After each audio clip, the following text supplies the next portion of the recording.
3-4 contacts. Le contact principal a 7 workouts NBA à faire sur les 15 prochains jours, sachant qu'il a fort peu de chances, vu sa taille, de partir en NBA, mais on ne peut pas empêcher un joueur de faire des workouts NBA et de tenter sa chance, donc à partir de là, j'attends. Il y a d'autres pistes également en Europe qui pourraient être intéressantes. Je ne suis pas inquiet sur les joueurs étrangers, que ce soit un meneur ou... Je ne suis pas inquiet là-dessus. Je ne vais pas dire que c'est pas mon quotidien, mais pas loin, donc je ne suis pas inquiet là-dessus. Donc voilà, je suis beaucoup plus inquiet sur des joueurs français formés localement que sur des Américains. L'objectif étant, pour être tout à fait clair dans la stratégie sans dévoiler de nom, d'avoir un rookie. Pourquoi un rookie à la main? Parce qu'on peut avoir un joueur de très très bon niveau à des prix intéressants. On peut avoir un joueur de très très haut niveau qui n'est pas rookie, mais avec un salaire multiplié par 2, voire par 3. On n'a pas les moyens. Donc, pour avoir de la qualité, on est obligé de taper dans les jeunes joueurs. Alors, je pourrais essayer de recontacter John Anderson, comme j'ai fait l'année dernière. 250, 200 000 euros, on les a pas. Donc, à partir de là, je préfère trouver un joueur qui se rapproche des qualités de Robertson ou d'un autre, mais qui soit entre 80 et 100 000 euros, ou 100 000 $. Après, on prend des risques sur un rookie, mais on ne peut pas faire autrement. Je souhaite avoir la première rotation du poste 1 avec un joueur combo expérimenté, français, sur le poste 2. Du type, entre guillemets, Antoine Dio. Ce qui laisse une place quand même à un jeune joueur en formation sur le poste 1, qui aura peut-être pas énormément de temps de jeu, mais qui sera dans les 10 et qui pourra faire une année à profiter, à travailler. Alors, on a Alex Bouzidi qui est au club. Si ça l'intéresse, lui, d'être dans les 10 en pro, et il va au charbon, il gratte son temps de jeu. Hein. S'il est meilleur que le 2-1, il prend la place. S'il est moins bon, il attend. Et il travaille, de toute façon y arriver.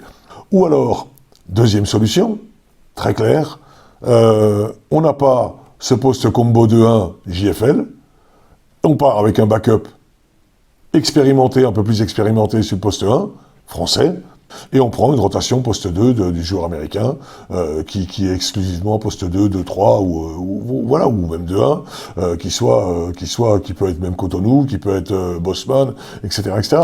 Donc voilà. Mais moi, ce que j'aimerais, c'est avoir 3 joueurs, entre guillemets, sur 2 postes, avec un jeune joueur en poste 1, capable de dépanner, capable de travailler, progresser, etc., etc. Et je pense que l'expérience a montré que d'être dans un club de Betclic, de s'entraîner 2 fois par jour, c'est plus efficace que d'être prêté en Pro B.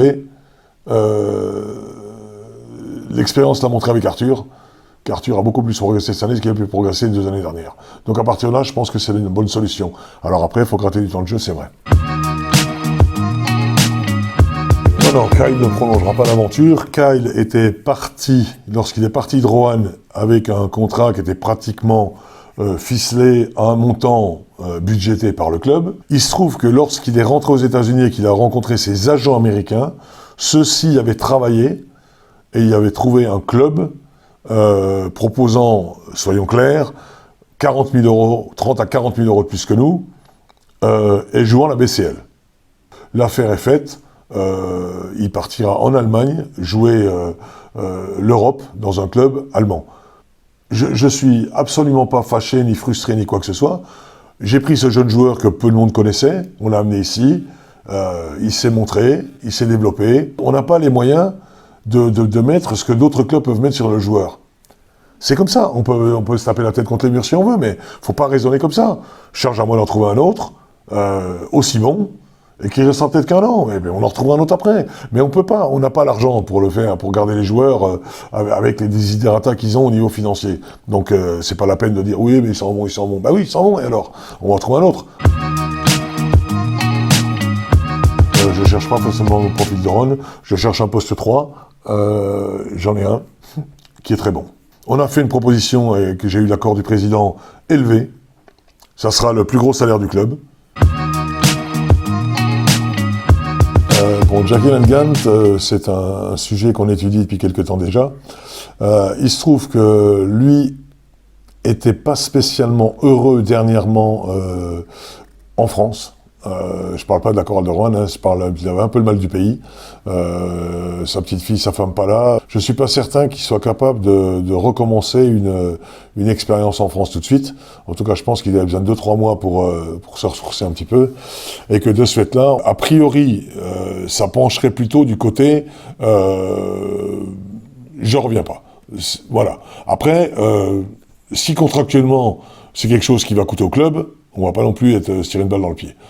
Concernant Henri Drell, qui a fait presque l'unanimité ici sur Roanne, à la fois dans les tribunes, à la fois dans les vestiaires et sur le terrain, une proposition a été faite il y a déjà 15 jours. J'ai proposé à Henri de tenir le poste titulaire en poste 4 en attendant le retour de Max. Et après, le plus performant débutera ou le plus performant en plus de minutes. Ça, c'est la loi du sport. J'ai proposé un contrat, honnêtement, pour un joueur de 23 ans, plus que correct. Je dis bien plus que correct, je ne vais pas dévoiler les sommes, mais plus que correct. Et là, il m'a dit, il était très bien à Roanne, il était très bien dans l'équipe, mais il ne peut pas prendre sa réponse, il ne peut pas donner sa réponse tout de suite. À partir de là, j'ai dit, écoute, il n'y a pas de problème. Passe de bons moments, et puis voilà. Si jamais, moi, je trouve quelqu'un, je le prendrai demain ou après-demain. Et s'il m'avait dit, écoute, coach, je peux pas donner ma réponse, mais dans une semaine ou 10 jours, j'en saurai plus, j'aurais peut-être pu attendre. Mais là, je suis pas à la disposition des joueurs. Moi, je suis à la disposition du club de la chorale de Roanne, pour essayer de constituer l'équipe la plus performante possible la saison prochaine. Donc à partir de là, si j'ai trouvé quelqu'un de performant à son poste, quand il reviendra dans 10 jours ou dans 15 jours me dire, en fin de compte, je vais pas faire essayer d'avoir un two-ways en G-League, je viens à la chorale de Roanne, tant pis mon gars, la place est prise. Voilà. Ça bloque pas le recrutement sur le poste 5, ça bloque le recrutement total de l'équipe. Parce qu'il faut savoir que Yanis Moret est un JFL. Et que si jamais il part, il faut s'orienter vers un autre JFL, de façon à avoir notre quota. Donc c'est très compliqué parce que ça bloque absolument tout. Après, honnêtement, qu'il soit là ou pas là, il y a des solutions. À savoir, on peut prendre un Ricain en poste 5 titulaire, ou s'il est là, on peut prendre un Cotonou en backup, ou un Ricain, un rookie en formation en backup. Voilà. Mais le fait qu'il soit là ou pas là, déjà, personnellement, je souhaite qu'il reste, voilà. Mais s'il n'est pas là, ça veut dire qu'il va s'orienter, il va falloir s'orienter vers un JFL supplémentaire sur les lignes arrières, voire sur le poste 4 compliqué, parce qu'un poste 5 JFL, on oublie. Ce qui me semble important, c'est que lorsqu'on forme des joueurs, qu'on essaie de les garder. Et je trouve honnêtement, par le passé, qu'il y a pléthore de joueurs qui sont passés par le centre de formation de Roanne et qui ne sont pas là. Et qui font les bonheurs d'autres clubs. Je trouve ça dommage. Et dommageable. Voilà, donc après, je ne vais pas parler de Garchagna-Bouzélé spécialement, mais parce que là, on touche au très haut, et c'est normal que lui présente autre chose, mais il y a des jeunes joueurs qui jouent à Limoges, qui jouent à Blois, je crois, et qui auraient très bien pu avoir un rôle important chez nous, et je ne comprends pas pourquoi. Bon, enfin après, j'étais pas là, donc je peux pas savoir, mais je trouve qu'effectivement, c'est dommage. On avait réussi à garder des Pelins, on avait réussi à garder des Moerman, on avait réussi à garder quelques joueurs par le passé. Là, honnêtement, j'en vois pas. J'en vois surtout beaucoup qui partent en NCAA, voilà, et je suis un peu, déçu de tout ça.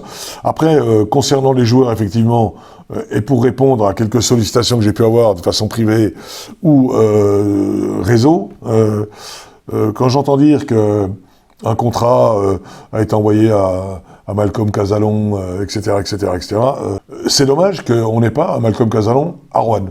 Maintenant, honnêtement, il n'est pas dans les plans à venir pour la saison prochaine à la chorale, puisqu'on a déjà une personne qui est sur le même poste.